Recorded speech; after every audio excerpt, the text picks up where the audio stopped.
Well, good morning, everyone. Thomas Montgomery here. We get together with our distribution partners and now our clients most weekday mornings, 8 o'clock Central, on this Zoom to talk about strategies, tips, techniques, share success stories, and support each of you.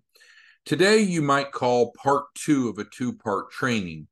Yesterday, we discussed if you're a branch office, and if you have a client that enrolls in the credit and funding program and either does not or cannot pay the entire refundable setup fee, which is an amount you choose, not us, then we can facilitate financing. So we discussed that yesterday in that structured approach.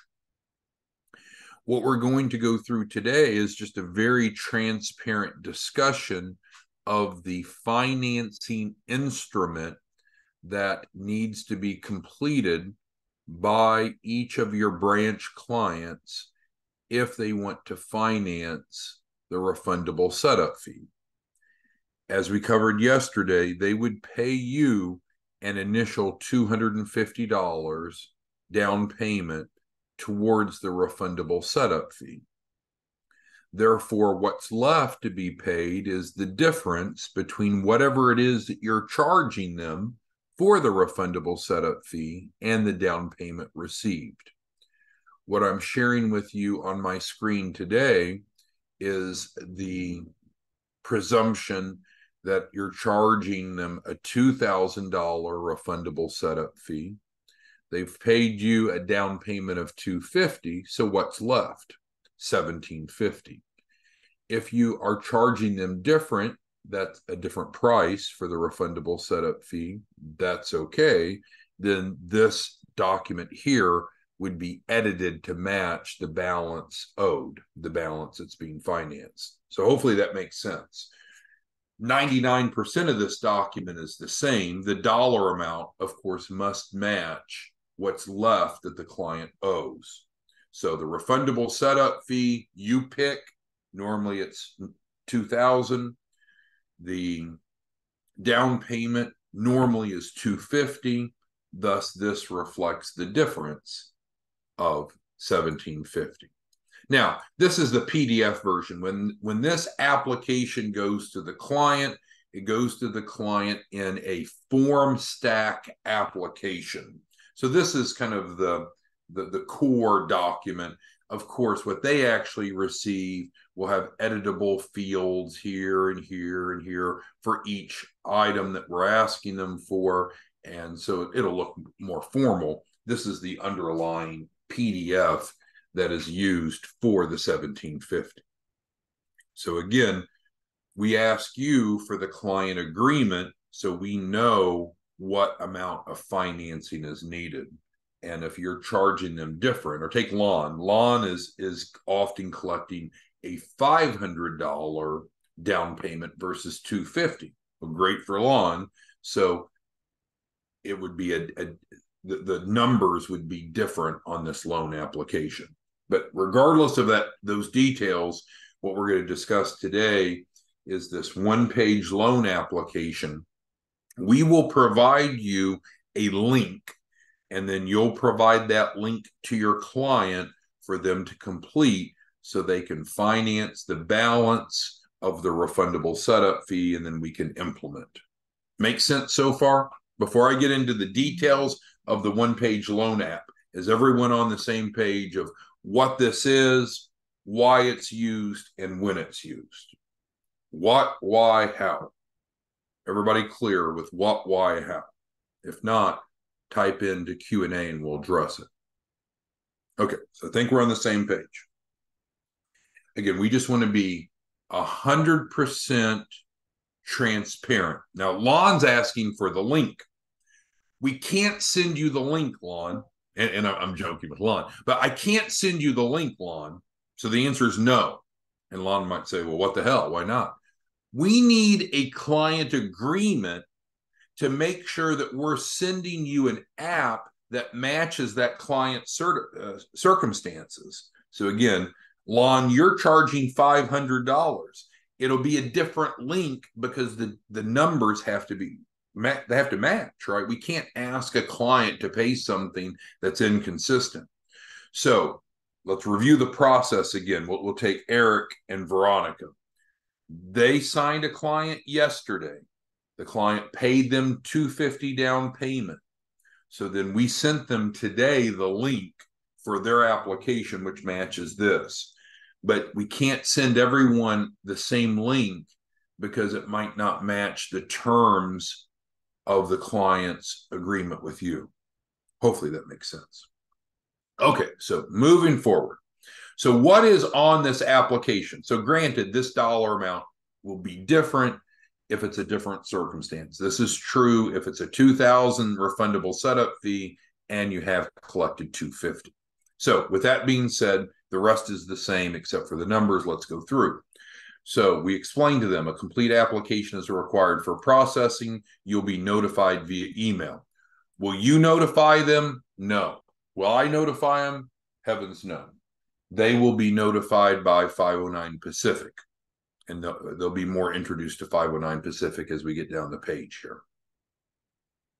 So there's two types, and this is a very simplified, streamlined application. It's guaranteed approval as long as the applicant provides a full data set. You know, if they say my name is JoJo and my phone number is 55555, you know, they're not going to get approved, right? So they need to provide valid information, but as long as they provide valid information, they'll be approved. So two categories of information.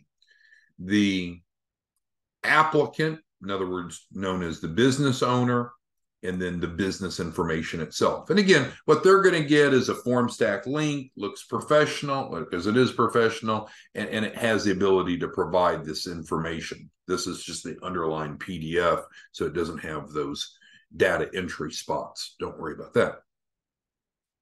So we ask first, what is the name of the business owner? We must know, well, not we, 509 must know what the name of the business owner is, the person that's completing this. So only the person that is completing this, well, that's not worded well. So the business owner has to sign off on it. You can't sign off on it for them. Their secretary can't sign off on it for them because it's a loan application, right? So it can't be some third party filling it out. So we need to know who the business owner is by name, the best number to reach a mobile phone, their social security number, their driver's license number, their date of birth, their email, their home street address, their home city, their home state and zip. So this information up here, required. No exceptions. Now, I say no exceptions. Sometimes people don't have a driver's license number, but in general, no exceptions. So then we get to the business information, the second part of the application. And as it states, if applicable, if you don't have this, it's okay, you can skip it. So these fields are set up as optional, where these fields are all set up as required. Make sense? Okay, so now we get to the terms and conditions of the loan. So that's what, most importantly, I want to go through with you, because this is standardized other than the dollar amounts for the reasons we discussed. These are the terms and conditions for the financing. I want you to understand what the client's agreeing to, and then, of course, the client needs to agree to it. Because if they don't agree to this, then they wouldn't complete it, and they wouldn't get the financing from 509. Okay, let's go through it. We're going to read through it so we're crystal clear. We're so transparent, we're like a glass of ice water. You can see right through it. All right, so in exchange for a $1,750 0% business loan, so again, this dollar amount will match this. It has to match what they owe you, what's remaining owed to you after taking the refundable setup fee that you're charging minus the down payment received. So in exchange for a $1,750 0% business loan from 509 Pacific Inc., which is a registered 501c3 nonprofit microlender, to directly pay the refundable setup fee owed under the credit and funding program. So it's not stating your name, because it'd be a lot of work to have all of these set up, customized to each of you. But it's making reference to the program that they've enrolled in with you. Because as a branch, right, clients enrolling with you, not with us. Then I, meaning the client, agrees to pay 509 Pacific Inc. 7, the number and spelled out and numerically, 7 consecutive monthly payments of $250 due on the first of each month, starting the first of the month immediately after both parties have executed the agreement. So this is clearly stating how much they owe, when they owe it, right? So there should be no discrepancy where someone signs it and says, oh shit, I didn't know I agreed to that. Well, this sentence very clearly states, because they owe $1,750 on the refundable setup fee, assuming $2,000 minus the down payment that they've paid. And so with that, they're going to pay $250 a month. That's how much. When are they going to pay? The first of each month. When does it start? Immediately after the document's executed. How many payments do they have? 7 consecutive payments. So let's stop there for a moment. Does anyone have any questions on that first sentence? Because that first sentence describes specifically what the client is committing to do. And when they sign this, they're going to be expected to do that. And if they do that, they'll get positive credit reporting, which is awesome. So it's a new primary trade line. It'll build their credit profile, should improve their score. It's wonderful. What happens if they don't do that? It's going to report negatively. It's going to harm their credit profile. It's going to keep them probably from getting funded. So anyone that has a question, go ahead and type it into the Q&A. It's like a chat box on Zoom. So we must agree. Well, that was wrongly worded. We need to all be on the same page of this first sentence. Okay, Andre asked a question. Does this replace the refundable setup? This is the financing of that, right? So if they've already paid you, Andrea, then they don't need to do this. But if they don't have the money or they don't have the willingness to pay you the full $2,000, then as we discussed, Andrea, yesterday on the training, they'll pay you a $250 down payment, right? We discussed that yesterday. And then this will be the financing for the balance of it. We all clear? Brenda, I see your hands up if you'll type it in. Oh, there, she typed it in. So she's saying depending on the date initiated. Okay, yeah. So let's go back to that, because these words are important. And we're not just skimming over them. We're going through them, so we're all on the same page. So client signs this today. This is being recorded on August 16th. Client signs this today. When is their first payment due? The 1st of September, right? Due on the 1st of each month, starting the 1st of the month immediately after both parties. So if this was completed today by the applicant, August 16th, and by 509 Pacific, August 16th, when is the first of the month immediately after those signatures? September 1st. So we can do some what if scenarios. What if they signed it on August 1st? When would it be due? September 1st. If they signed it today on August 16th, when would the first payment be due? September 1st. If they signed it on August 31st, when would the first payment be due? September 1st. Because 509 Pacific is a data furnisher. They report to the credit bureaus and they have a specific reporting cycle. So it needs to be consistent. And so everyone's payments are due the 1st of each month. So we need to be clear on that. The down payment, they might say, well, I just paid the down payment yesterday. Why is my payment due on the 1st? Because that's the payment plan. If they don't agree to that, then they don't enter into it. It's standardized. It's simplified. Okay? So let's move on, because I think we're okay there. Well, Brenda, did that answer your question? Are we all on the same page? Are we good on this first sentence? Yes. Okay, great. So now we're moving forward. Let me clear out the questions or comments. And we'll move forward. If you have any other questions, any questions, a good question. Okay, moving forward. I understand that this is not a cash disbursement loan. So they're not signing this and someone is not going, they're not going to receive cash of $1,750. It's not a cash disbursement loan. It's financing for the refundable setup fee for the credit and funding program. That's what this is specifically for. Like you go finance a car. Do you drive off in the car and do you also get a trunk full of cash because you just financed the car? No. The financing went to the car dealership. You received the car. These people are financing the refundable setup fee through your branch. So they're getting the credit and funding program, and then they agree to pay the refundable setup fee. And the refundable setup fee, of course, is reimbursed through the grant. Moving forward, you agree to work directly with the organization. So again, instead of altering this for every one of our branches, we're almost, not quite, almost to 100 branches now.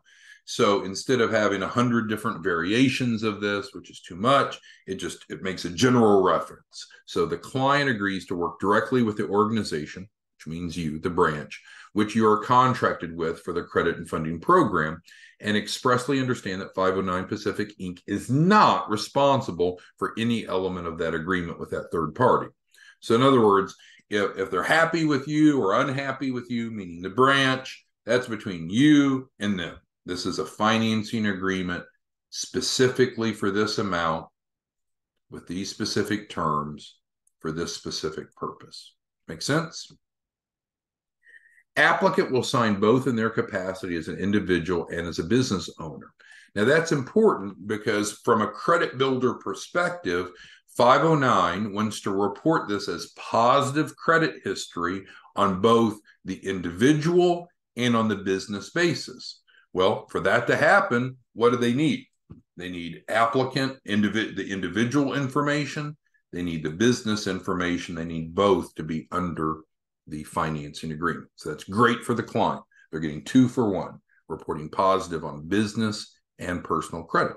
It's a double benefit. It's a positive primary trade line on both.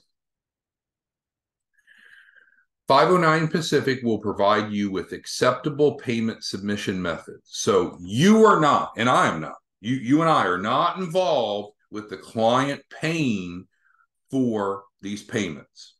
It's not what you're responsible for. It's not what I'm responsible for. They're responsible with 509. 509 will invoice them. They'll pay 509. They won't pay you. They won't pay me. They won't pay my organization. They'll pay the lender, which is 509. And that's important for 2 reasons. That's who they're financed with, and that is who does the data furnishing, right? This financing agreement's non-cancelable. So whatever you work out with them in terms of your relationship with your client, that's your business. But this is an agreement that you're not a party to. I'm not a party to. This is an agreement between the applicant and 509 Pacific. So we got to understand that this is a real agreement, and it's between those 2 parties. If they have questions, once they've signed this, if they have questions, do they ask you about it? No. They go to 509. If they have questions about the relationship with you as the branch, do they ask 509? No. They talk to you about it. Understood? Late payments. We have late payments. Late payments are subject to daily late fees. We don't want, well, I should say 509 doesn't want anyone, but you, 509, none of us want clients to have late fees. We don't want that. But there has to be some consequence, some penalty, because clients are getting a great deal, right? This is, I was talking to Brenda this morning, this is a blessing for clients. They're able to enroll in the credit and funding program. They're able to get 0% interest financing, even though they may be higher risk, guaranteed approval with a completed app. It's a credit builder loan, reporting on their credit to help boost them up. This is a blessing. This is a gift. This is wonderful. But they need to do what they promised to do. And again, that's what Brenda and I were discussing this morning is people need to be accountable, right? Because here we're just facilitating them getting a micro loan of a small amount. But you and I are working with them to get them a guaranteed minimum of 100,000, right? So if we're getting them a guaranteed minimum of 100,000, we sure hope and pray and expect that they'll be responsible and pay those lenders back as agreed. So this is a small step in demonstrating responsible borrowing behavior. So should someone sign up for this if they can't afford it?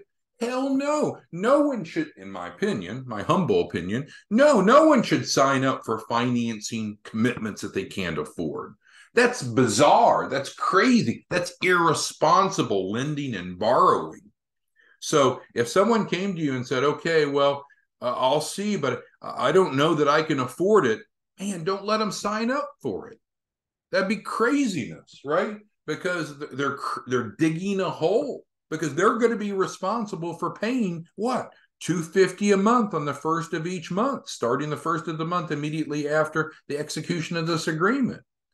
People should not borrow money for things that they can't afford. That's craziness. All right, so it's non-cancelable. We've covered that. Oh, no, we were on late payments. So there are late payments, $50 a day. No, you don't get any part of those. Those go to 509 because now 509 has to go chase after these people to get them to pay. If the people don't pay, it'll be reported negatively on their credit. There will be the late fees. There will be court costs. There will be attorney fees. There'll be collection costs. But that's true in general. If you borrow money and you don't pay as agreed, there's consequences, right? Client's failure to remain current with payments may result in an acceleration. So what does that mean? And I'm not an attorney. I can't give legal advice. So I've got to somehow dumb this down so you don't sue me for the unauthorized practice of law. So I'll just say in general, what does an acceleration clause mean? Not giving legal advice. In general, what does that mean? It means that you may have a payment plan, but if you don't remain consistent with it, then the entire amount is due. So let's apply it theoretically without giving legal advice to this. So person's responsible for paying $250 a month, the first of each month. Let's say the first month comes around, they don't pay. Then 509 has the right to say, you've defaulted, now you owe the full amount due. They are not going to allow monthly payments anymore. The full amount's due. That's what an acceleration clause means without giving you any legal advice. And then just acknowledgments. You acknowledge your electronic signature below, because again, this is going to go to them via form stack, so they're able to sign it electronically. But your electronic signature below indicates your intent to sign up for electronic communications, and this shall constitute your signature as well as acceptance to the terms and conditions. So this is one page. There's no fine print. There's nothing else. This is it. This is all they're going to get. So either they agree to this or they don't. If they agree to this, great. They get a credit builder loan, new primary trade line, 0% interest. Awesome, awesome, awesome. If they don't agree to it, they shouldn't sign it. Any changes must be in writing and signed by both parties. By submitting this application, you're providing written instructions to 509 Pacific Inc. under the Fair Credit Reporting Act, authorizing 509 Pacific Inc. to obtain information because, again, 509 has the authority to look at the background of the owner of the business and make sure it's valid. Now, since this is categorized as a guaranteed approval loan, there's not traditional underwriting, but they have the right to verify that the people are who they say they are. I know that frequently they'll come back and ask for a copy of the driver's license to avoid identity theft, because you don't want someone to sign up and then they pull some BS of, oh, that wasn't me. So they may very well come back and ask for a copy of the driver's license or proof of identity. That's up to them. That's not my call. I'm not involved with that. You authorize 509 to obtain such information to make underwriting decision, and then their signatures. So let me make it smaller. So I want to get into any and all questions, and it's fine. Be a pessimist. Be a contrarian. Tell me what you don't like about this, because I believe that there's so much to like. This is a blessing to individuals that are looking to establish credit, to build their profile, to get funding, to be able to participate in the credit and funding program. 0% interest, so it's certainly not predatory lending. It's very simple. It's very well set out. I know the print font looks small here, but I mean, it's normal font. There's no fine print. This is the deal, and they can accept the deal or not. Okay, so now I want you to ask all questions or concerns. Bring them up, put them into the Q&A now. Let's flush through them, because if you're thinking it, maybe others are thinking it. All right, so Lon says he loves it. It'll allow to overcome many objections. Thank you. But seriously, I'm not asking for compliments or pats on the back. I want the hard questions. What do you think your client would object to? What do you object to? What concerns do you have? Now's the time to flush them through. We're going to go through. All right, so Bernard says, or asks, once enrolled in this financing program, are we able to start working with them? Great. Yes, so we will start working with them immediately once they have set up the financing. So this is great. Let's go back to Eric and Veronica. Eric and Veronica are a team. They submitted their first client last night and submitted the deposit. So now Eric and Veronica have the link to this version, because I believe it's consistent with the terms of their contract with the client. Once the client completes this, then we will immediately begin. So Bernard's question was, do we wait until all the payments are made before we implement? And the answer is no. Once they have either paid their refundable setup fee in full, which this is not an example of that, or which is an example of this, they paid you the down payment, which we covered on yesterday's training, and signed up for this, then we implement and move forward. So that answers Bernard's question, and it kind of answers Andre's question, because Andre is saying, well, why isn't it for $19.99? Because we covered yesterday's training. They have to pay the down payment first, and they pay that to you. So they wouldn't be financing the down payment, right? They've already paid it. They don't need to finance what they've already paid. This is the difference. All right, next question is, can the client pay this off in advance? Absolutely. The client can pay it off in advance. There's no prepayment penalties. But again, just to clarify, there's nothing else, right? This is it. This is the entire app and agreement. So it's not like, oh, here's the cover page. I'm not going to show you the fine print. This is it. This is all there is. So if it's on this page, it's relevant. If it's not on this page, it's not relevant, right? Because this is it. This is it. This is all there is. But do we send this out up front? No. First, you get the client under agreement. Then you invoice them for the refundable setup fee, whatever you want it to be. The normal is $19.99, but whatever you want it to be. They either pay you the refundable setup fee, or which is preferable, but if not, it can be financed. And as we covered on yesterday's training, if it's financed, you must collect a $250 down payment from them. Then you forward us the agreement, you forward our half of the down payment, you have them complete the soft pull authorization, then this link goes to them. Now, you could possibly try to be a pessimist and say, well, they don't even see the terms of the loan until after they signed up, they're already on the hook. Well, fine. I mean, if you want to provide it to them sooner, but I normally wouldn't, because there's no strings attached, right? You would need to let them know. Let's role play. So we've got Lon on the line. So let's say Lon's my prospect. Lon either can't afford or won't pay the $2,000 refundable setup fee. And I'd say something like this: Lon, no worries. We are focused on helping you. So what we can do is, with a small down payment, we can finance your refundable setup fee at 0% interest. We work with a third party. They're a 501c3 nonprofit micro lender. And what they'll do is they'll finance, Lon, everything but $250 of your refundable setup fee, 0% interest, monthly payments, and it even reports on your credit. So it's a positive, it's a primary trade line. It's a credit builder loan. But first, I need to go ahead and get Lon. I need to go ahead and get your down payment, $250, and then we can get you set up for the finance into role play. So that's what I would approach. But again, I picked a bad example because Lon doesn't collect $250 from clients. He collects $500. He wants more skin in the game, but it's okay. Whatever the deal is that Lon has with the client, or each of you have with the client, all these numbers will be modified, right? So you'll get a link to provide to the client where the numbers match up to the deal, right? So no one will pay more, no one will pay less. It'll be a deal matching their agreement and the down payment paid. All right, so let's go back to your questions. Brenda asked, will they be able to get funding before all 7 payments are made? Yeah, and I think that's what Bernard's question was, and it's my fault, not yours.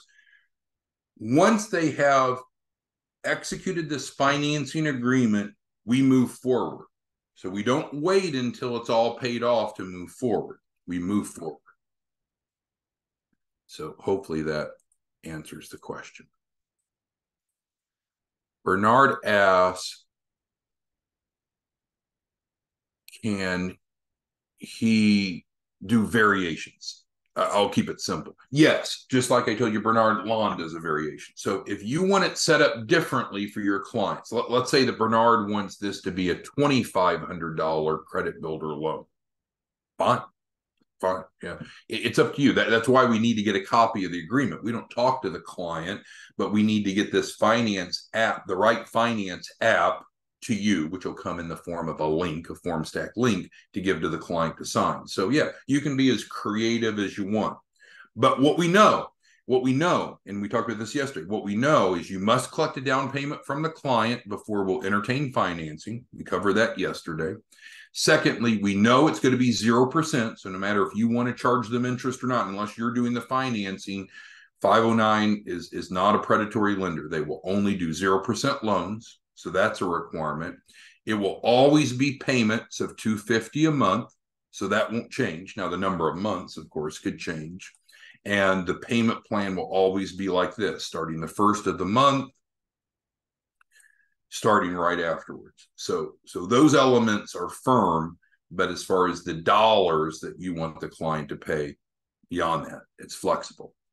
And yes, you could have this to be refundable or non-refundable. That's really not addressed. Well, I guess it is here, but yes. So if you want the setup fee to be refundable or non-refundable, that's fine. That would be laid out in the agreement and should match. So again, we're not going to circumvent you. You go get the client under agreement as a branch. You get the down payment if they're not wanting to pay in full, which of course is preferable. But you get the agreement, the down payment, you have them fill out the soft pull. Now we've got a loan package. You send that over to us, a client package, you send that to us. And then if we see that they need financing, we're going to provide you a link to a modified version of this that matches your numbers. You look at it, you make sure it's right. If so, then you provide them the link. So they're going to know. I mean, we talk about private label branch. They're going to obviously know who their lender is, of course. Yeah, but that's not us. But there's no way to, unless you're doing the financing, there's no way to avoid that. They need to know who is doing the financing for them. All right, so I'm sorry I ran a bit long. Any other questions, comments, concerns on this? So this is part 2 of 2-part training. Yesterday, we introduced the setup, the structure of when clients want to finance the setup fee. Today, we took that next step, pulled back the curtains, looked even more transparently at the actual app. We will provide you a link to an app that matches your client's agreement terms. You'll look at that, you'll make sure it looks good to go, then you'll provide that to your client. So Eric, again this morning, Eric, you have actually this one. Eric literally signed up a client, collected the deposit, paid us our half, sent us the agreement. So Eric has a link, form stack link to this application for him to look at, confirm, and then send on. But you as the branch, there's no spot for you to sign. You're not part of this transaction. you benefit from it, right? Because what are we doing? We're splitting the refundable setup fee 50-50. That hasn't changed, right? So it's paid out as earned. So if they're paying $250 each month, you're getting $125 each month. It's going to take a while to get your money. That's why it's better for the client to pay up front. We've talked about that many, many times. If you can collect the refundable setup fee from the client up front, that's a lot better. You get the money sooner. Client's still paying the same amount. But if the client won't or can't pay up front, then we kick into this process. Everyone good? All right. Thanks, everyone. Talk to you soon. Bye-bye.